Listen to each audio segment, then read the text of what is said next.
Covid की मौजूदा सूरत हाल का असर बाकी शोबों पर किस तरीके से पड़ा है, यह भी आपको बताते हैं। बढ़ते हैं आगे, बात जरा हैंडीक्राफ्ट के हवाले से, क्योंकि कश्मीर के अंदर जो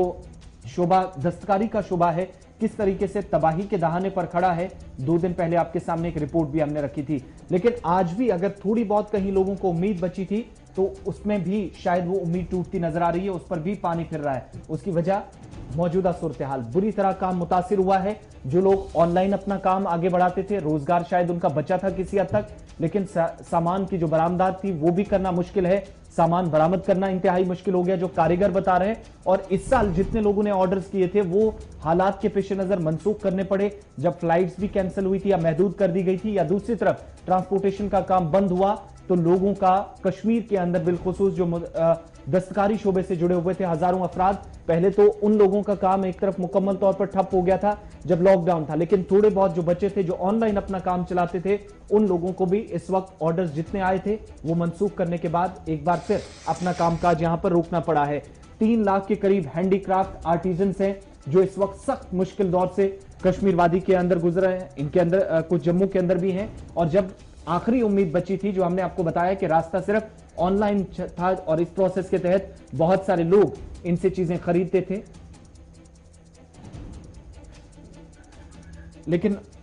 लेकिन ऑनलाइन खरीदो फरोख्त का सिलसिला भी अब बंद हुआ है काफी वक्त से, और ट्रांसपोर्टेशन ना होना भी एक बड़ी वजह, या लॉकडाउन की वजह से भी काम मुतासिर हुआ है। सैयद तजम्मुल हमारे सीनियर साथी इस वक्त श्रीनगर से हमारे साथ ज्वाइन कर चुके हैं। बहुत शुक्रिया सैयद तजम्मुल। मौजूदा वक्त के जिस तरीके से असरात हर एक शोबे पर जो मुरतब हुए हैं, उसमें से एक अहम शोबा कदीम सनत या हैंडीक्राफ्ट शोबे से जुड़े हुए लोग, उन पर भी इन हालात का असर पड़ा है। आज के दौर में जब ऑनलाइन ऑर्डर्स भी नहीं है, तमाम चीजें ठप पड़ी हैं, अब रिवाइव करने में वक्त कितना लग सकता है, या फिर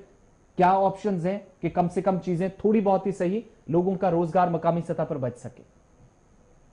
बहुत बहुत शुक्रिया आसिफ। जम्मू कश्मीर में जब आप आर्टिजन्स की लगातार, हमने इस कोविड पीरियड में लगातार बातें की, क्योंकि जो ये लोग हैं इनकी तादाद 3 लाख से जायद हैं जी। और जो इनके इज्तिमाई मामलात हैं, देखिए जब आप जम्मू कश्मीर में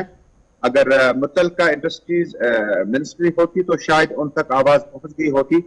लेकिन बहरा हमने आवाज पहुंचाने की कोशिश की और इनके जो अबूर मरूर है उस पर बहुत ज्यादा खलल पड़ा है। जब आप श्रीनगर शहर, बडगाम, संबल और दीगर इलाकों की बात करें, टनल के उस तरफ भी कुछ लोग इसके साथ जुड़े हुए थे, लेकिन गवर्नमेंट ने इस मोड़ पर कभी भी उनकी हौसला अफजाई करने की कोशिश नहीं की। हमने कारपेट इंडस्ट्री की बात की, हमने कंशाल की बात की, हमने बड़े इन अहदों पर जुड़े जो अफसरान हैं उनसे राब्ता कायम किया, लेकिन किसी तक हमारी शायद आवाज ही नहीं पहुंची। लेकिन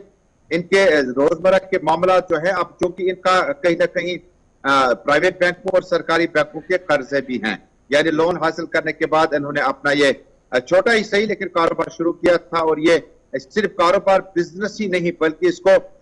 बड़ा एक पस मंजर है माजी का। और जब ये काम शुरू करने लगे थे तो उस वक्त जो सरकारें होती थी इनकी हौसला अफजाई जरूर होती थी, लेकिन मौजूदा दौर में जो सबसे ज्यादा नजरअंदाज तबका हुआ वो यही नजरअंदाज हुआ आर्टिजन, जिनके बारे में जम्मू कश्मीर की सरकार या एडमिनिस्ट्रेटिव सेक्रेटरीज ने अभी तक ज्यादा नहीं सोचा। हालांकि एक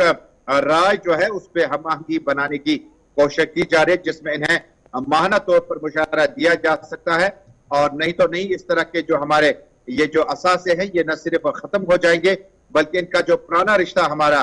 मशरिकी वस्ता और दीगर ममालिक से है, और इसका मार्केट बहुत जबरदस्त है, क्योंकि आपने खुद कहा कि ऑनलाइन ऑफलाइन